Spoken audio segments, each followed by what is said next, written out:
just put it on the wing, and I slipped it. It just slid right on into the, and went right to the runway like that. And when she got to the runway, I straightened it right up and it sat right on the runway. And then I reared back and hit him on the shoulder. I said, "Go ahead and take it. I guess you can taxi it back to the."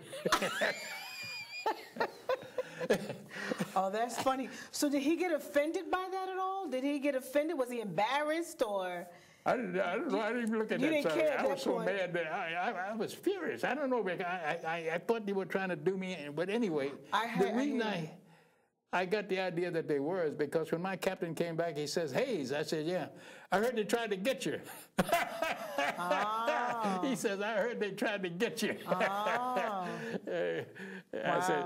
I said, "Ain't nothing going to happen to me." I said, "No," because he taught me good. He was a good pilot, and whatever he taught me, whatever he was a good teacher too, and he taught me, and I became so that you have to believe you're good too. You can't. Of course you do. Of course you do. Of course you do. So, and oh my God, there's a lot of little things that happen, and that you have to prove yourself.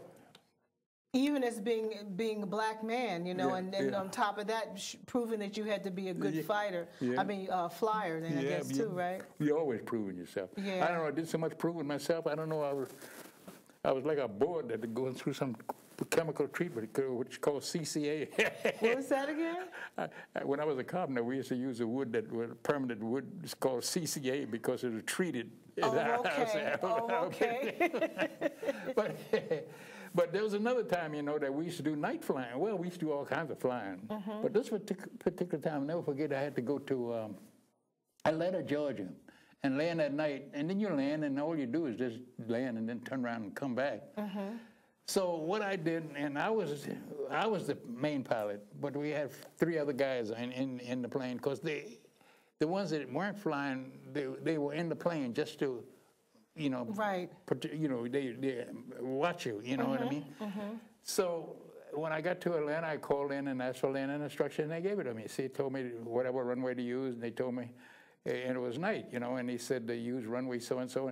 And then when I was coming in, and they turned on the floodlights. And then I said to him, I said, I request runway lights only, no floodlights, but they wouldn't turn off the floodlight. And I kept insisting. I said, and I'm coming in, I got to land, I got to do something. So I said, will you please turn off those floodlights, because when it floods, everything just, I don't know. You really can't see well. It's almost like it throws off your perception. Oh, okay. I was used to land with just runway lights, just lights on the right. And well, they didn't do it. So what happened? I landed halfway down the runway, and I stalled about 10 feet in the air, and that B-25, which is about 30,000 pounds, fell. It hit the runway, and it rocked and banged, and the instruments flipped and jumped, and then I looked out at the back, and the wheels were smoking, and I had the brakes on, and fire coming from it and everything. But you got to be very careful. You don't want to set this thing on fire. Right, and you don't want to blow your tires. Exactly. So you can only do so much, and I just kept holding it and watching. I said, oh my God, I'm gonna blow this thing up. And the guys, they're holding their breath, and they're holding each other, and I'm holding it all. And this B-25 came right to the edge of the runway, like this, and stopped. And when it stopped, we looked over, there was about 100-foot embankment. Wow. It went off to an embankment. It was an embankment. And it stopped. We all looked over an embankment. We looked down like this. And then I called the tower. I said, I request takeoff instructions. So they gave me takeoff instructions. But I always thought that was another way of them white folks were trying to eliminate us. You know what I mean? They figure if you run off and kill yourself, and they say, well, it wasn't our fault. You know what I mean? Wow. And in my mind, I hear you. I always thought that's what they intended. You never know, right? It didn't happen. It didn't happen, right? That's a good thing. So from there, go ahead. You have more stories for us? Oh, I don't know. We have like 7 minutes. At that point, you said you were flying to Georgia, and that was just still training? Yeah, it was all training. Yeah, training, because I didn't go into combat. Yeah. And then there's another time I was flying B-25, because that's what I flew anyway. But at this time, there were only 2 of us. There was a pilot and a co-pilot. And we were both students.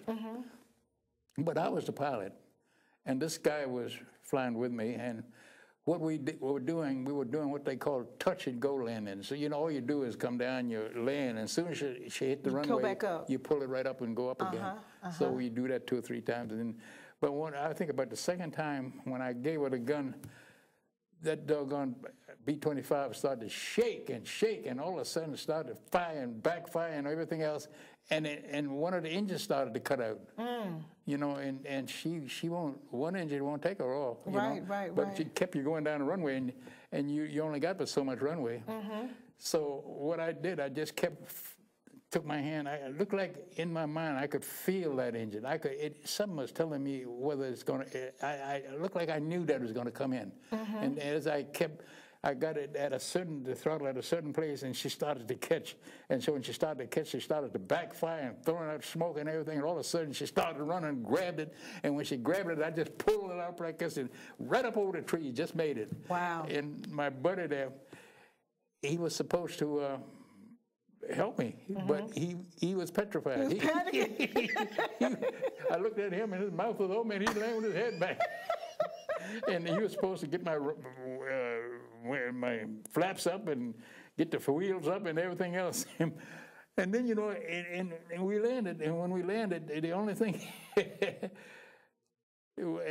nothing happened. You know, we made it. You know, and I never forget when we were able, and they started to talk about it. You know, the closest incident was. So there was these waitresses all waiting on me and everything, and I'm sitting there, you know, because I always thought some of these waitresses were cute. But anyway, after she put the plates and all down and we started to eat, you know what happened? When I started to take my fork and knife to grab it, and my hand started to shake and it started to bang in the plate. Bang, bang, bang, bang, bang. And I was going like this, my head was shaking, and I was shaking all over, and I got like this. Oh, my goodness. Yeah, I had the shakes, and then they pulled my plate away and told me I had to let it go. And then next day I was ready to go again. I was ready. So you think that was probably from the incident? It was like an aftermath of delayed action. Yeah, delayed action. Because I guess when you I wasn't. Yeah, I was so concentrated that I. Yeah, it was like your body was probably relaxed after that, and then it just reacted from it. Yeah. Wow. So it was quite a thing, though. I never forget that too. And that's another time my buddy was glad for me. He said, "My God," he said that he thought I did something good.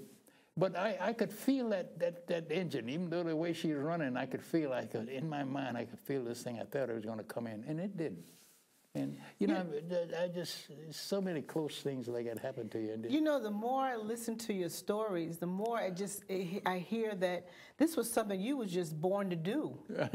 You know, I mean, even from, you know, even you hear me say, you know, when I had you on my show before, saying that, you know, even as a young child, that when that little white boy said to you, what were you going to do? And, you know, how can a colored man, how do you expect a colored man to fly? So that might have been even an incentive in your mind. So, you know, I'm going to prove them wrong. But it sounds like you had this gift to fly regardless, you know, and it's just an awesome thing to hear the stories and to know that you made through so many close calls. Sounds like. When I was talking at one place one time, and I was telling the people that this little kid said to me he wanted to join the FBI. I said, I'm glad he didn't say he wanted to join the Ku Klux Klan.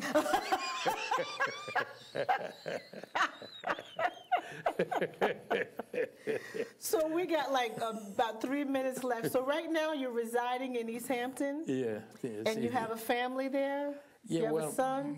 My son, yeah, he lives in East Hampton. He doesn't live with me, but my daughter lives with me.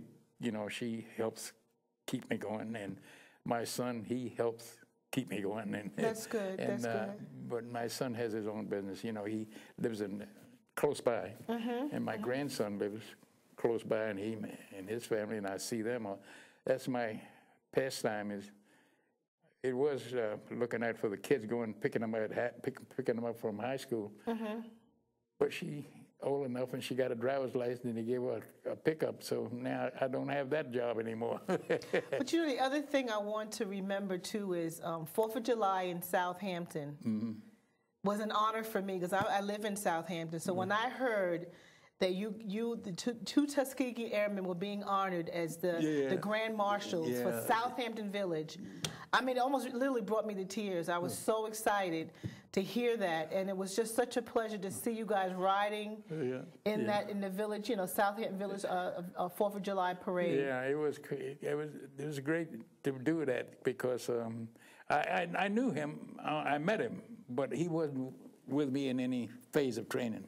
But I met him at certain places. You know, there was. You mean the Frankenback? The other guy. Dr. Roscoe Brown. Okay, Brown. so you really didn't know him, but you had met him from time to time. I met him from time to time, but I didn't really know him. Yeah. But that was such an honor. I mean, when you got the call, who called you? Someone, I guess, from the Southampton Village. As Frankenback was mother, it might have been his daughter called, I think one of them. Yeah, Frankenback. Yeah. And I was glad I did it. You know, because everybody was glad that I did it too. Because my grandson was with me that day. You know, he's the one that took me there. He and his family. Yeah, I don't know if you remember, I came over and talked to you briefly. Oh, yeah. It was right in the beginning before you got in the truck. I mean, in the car to go down to the beginning. I came over really briefly and I spoke to you and I talked to your son. Yeah. And I introduced my myself. Grandson. Yeah. Your grandson. I'm sorry. Yeah. And I introduced myself as well to Dr. Brown, and I was saying, you know, one day I'm gonna get you guys on my show. So I'm just honored again to Lee Hayes, Tuskegee Airman Lee Hayes, to have you on my show, Voices of Wisdom. Well, it's been a pleasure, pleasure. And I'm just honored also that you were able to share your stories, you know, about your experience. And that was my most important goal, was to let you express your goal, you know, your feelings and your experiences that you had there and during your process of being a Tuskegee Airman. So thank you again. This is Brenda Simmons, Val, Voices of Wisdom. Thank you and have a good day.